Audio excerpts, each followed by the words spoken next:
ಭೋಗದಿಂದ ಭೋಗಾಪೇಕ್ಷೆಯನ್ನು ತಣಿಸೋದು ಎಂದಿಗೂ ಸಾಧ್ಯವಿಲ್ಲ. ಎಷ್ಟು ಚೆನ್ನಾಗಿದೆ ನೋಡಿ.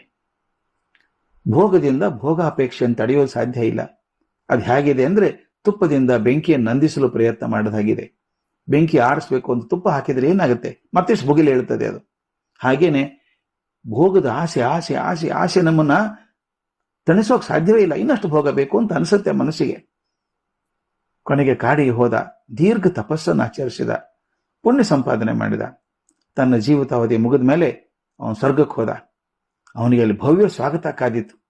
ಪರಾಕ್ರಮಿಯಾದಂಥ ತೇಜಸ್ವಿಯಾದ ಇವನನ್ನ ಸ್ವತಃ ಇಂದ್ರನೇ ಸ್ವರ್ಗದ ಬಾಗಿಲಿಗೆ ಕರ್ಕೊಂಡ್ಬಂದು ಸ್ವಾಗತ ಮಾಡಿದ. ಸ್ವಾಗತ ಮಾಡಿದ ಮೇಲೆ ಇಂದ್ರ ಒಂದು ಪ್ರಶ್ನೆ ಕೇಳಿದ. ನೀನೊಬ್ಬ ಮಹಾನ್ ಪುರುಷ, ದೊಡ್ಡ ಸಾಧನೆ ಮಾಡಿದವನು, ನಿನ್ನಷ್ಟೇ ಸಾಧನೆ ಮಾಡಿದವರು ಇನ್ನಾರಾದರೂ ಇದ್ದಾರಾ ಭೂಮಿಯಲ್ಲಿ ಅಂತ ಕೇಳಿದ. ನೋಡಿ ಹೇಗಿದೆ. ಒಂದು ಕ್ಷಣ ಯೋಚನೆ ಮಾಡಿ ಯಯಾತಿ ಹೇಳಿದ, ನನ್ನಷ್ಟು ಸಾಧನೆ ಮಾಡಿದವರು ಪ್ರಪಂಚದಲ್ಲಿ ಇನ್ಯಾರೂ ಇಲ್ಲ. ತಕ್ಷಣ ಆ ಕ್ಷಣವೇ ಯಯಾತಿಯನ್ನು ಹಸಿವೆ, ನೀರಡಿಕೆ, ವೃದ್ಧಾಪ್ಯ ಆರ್ಡರ್ಕೊಂಡ್ಬಿಟ್ಟು. ಸ್ವರ್ಗದಲ್ಲಿ ಇರಬಾರ್ದಲ್ವ ಯಾವು? ಸ್ವರ್ಗದಲ್ಲಿ ಹಸಿವೆ, ನೀರಡಿಕೆ ಇಲ್ಲ, ವೃದ್ಧಾಪ್ಯ ಇಲ್ಲ ಅಂತ ಕೇಳಿದ್ದ. ತಕ್ಷಣ ಎಲ್ಲ ಬಂದ್ಬಿಡ್ತೀವಿ ಅವನಿಗೆ. ಅಯ್ಯೋ ಯಾಕೆ ಹಿಂಗಾಯ್ತು ಅಂತ ಯಯಾತಿ ಕೇಳಿದ.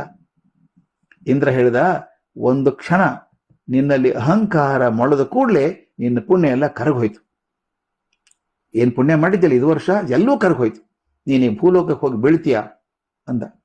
ತಕ್ಷಣ ಯಯಾತಿ ಕೆಳಗೆ ಬೀಳೋಕ್ ಶುರು ಮಾಡಿದ. ಇಂದ್ರನ ಯಯಾತಿ ಕೂಕ್ಕೊಂಡ, ಇಂದ್ರ ದಯವಿಟ್ಟು ದಯವಿಟ್ಟು ಹೇಗಾದ್ರೂ ಮಾಡಿ ನಾನು ಉಳಿಸು.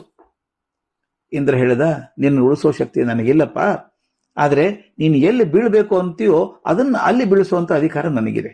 ಎಲ್ಲಿ ಬೀಳ್ಬೇಕಂತ ಹೇಳು ಅಂದ.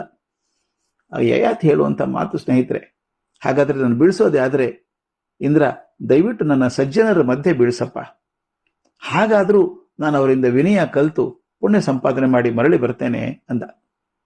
ಅವನು ಬಿದ್ದದ್ದು ಎಲ್ಲಿ ಗೊತ್ತಾ? ಆತ ಬಿದ್ದದ್ದು ತನ್ನ ಮಗಳು ಮಾಧವಿ ಅಂತ ಇದ್ಲು. ಆಕೆ ಮಕ್ಕಳು ಮಾಡ್ತಿದ್ದಂಥ ವಾಜಪೇಯಿ ಯಾಗದ ಸ್ಥಳದಲ್ಲಿ. ಮುಂದೆ ಎಷ್ಟೋ ವರ್ಷ ಇದ್ದು ಪುಣ್ಯ ಸಂಗ್ರಹಣೆ ಮಾಡಿ ಸ್ವರ್ಗಕ್ಕೆ ಹೋದನಂತೆ. ಈ ಕಥೆಯಲ್ಲಿ ಎಷ್ಟು ಸಂದೇಶ ಇದ್ದಾವಲ್ಲ. ಒಂದು, ಭೋಗವನ್ನ ಭೋಗದಿಂದ ಗೆಲ್ಲುವುದಕ್ಕೆ ಸಾಧ್ಯ ಇಲ್ಲ. ಎಷ್ಟೇ ಸಾಧನೆ ಮಾಡಿದರೂ ಕೂಡ ಅಹಂಕಾರ ಆ ಸಾಧನೆಯನ್ನು ನುಂಗಿ ಹಾಕ್ತದೆ. ಎರಡನೇದು. ಮೂರನೇದು, ನಮ್ಮಲ್ಲಿ ವಿನಯವನ್ನ ಜ್ಞಾನವನ್ನ ತರೋದು ಸಜ್ಜನರ ಸಹವಾಸ ಮಾತ್ರ. ಆದ್ದರಿಂದ ನನ್ನ ಮನಸ್ಸು ಆ ಕಡೆ ಹೋಗ್ಬೇಕಾದ್ರೆ